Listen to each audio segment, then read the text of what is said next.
ఆటోలు ఎండలో కాలిపోయిన కారణం ఏంటంటే ఎండలో గ్యాస్ కోసం వెయిట్ చేస్తుర్రు. మరి కేంద్ర ప్రభుత్వం కానీ ఇక రాష్ట్ర ప్రభుత్వం కానీ గ్యాస్ కొరత లేదని చెప్తున్నారు, కానీ విపరీతమైన గ్యాస్ కొరతున్నది. పొద్దున్న నుంచి నేను రాత్రి తెలంగాణ భవన్ పోయిస్తుంటే బేగంపేటలో 2 కిలోమీటర్ల మేర మబ్బుతోటి 3 గంటలకే లైన్లు ఉన్నారు.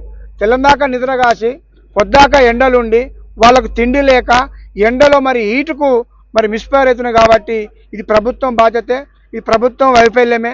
ప్రభుత్వం వెంటనే చర్య తీసుకోవాలి. ఏదైతే గ్యాస్ ఏజెన్సీలు ఎందుకు బ్లాక్ చేస్తుర్రు, వాళ్ళు ఎందుకు సప్లై పూర్తిస్థాయిలో చేస్తలేదని చెప్పి మరి గ్యాస్ ఏజెన్సీ కంపెనీల మీద ప్రభుత్వం బాధ్యత, మరి ప్రభుత్వం చర్య తీసుకోవాలి. అదేవిధంగా ఏదైతే ఆటోలు మరి మిస్ఫైర్ కాలిపోయిందని చెప్తున్నారో ఆ కాలిపోయినటువంటి నష్టపరిహారాన్ని ప్రభుత్వమే భరించాలి.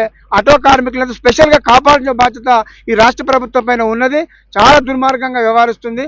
ఎక్కడ కూడా ఆటో కార్మికుల గురించి మాట్లాడుతున్నాడు ఈ రాష్ట్ర ముఖ్యమంత్రి. కాబట్టి ఆ కాలిపోయిన ఆటోలకు మరి ఎక్స్రేజ్ ఈ రాష్ట్ర ప్రభుత్వం భరించాలని చెప్పి మేము ఆటో యూనియన్ కూడా డిమాండ్ చేస్తున్నాం.